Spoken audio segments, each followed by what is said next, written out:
Gitte og arbejder hos Klinik Dine Øjne. Jeg vil fortælle om en af de test, vi laver i vores forundersøgelse.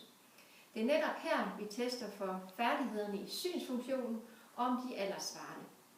Synet er nemlig meget andet, end at kunne se skarpt. Man kan ikke altid se på øjnene, om de begge kan sende signal til synscentret i hjernen. Derfor er det meget vigtigt at afdække, på hvilke afstande klienten kan lave samsyn. Vi har en meget simpel test her, hvor man tager en brille på med nogle farvefilter og har et objekt, man skal kigge efter. Og alt efter hvad svar de enten kan give fra denne test her, kan vi finde ud af, om der er en mild form for samsyn på alle afstande, eller der er nogle områder, hvor det er svært at få øjnene til at samarbejde. Dette her kunne være noget, som du eller nogle af dine nærmeste måske har problemer med. Du er velkommen til at klikke ind på vores hjemmeside og læse mere, eller ringe til os, så sidder vi klar til at hjælpe dig. Tak fordi du lyttede.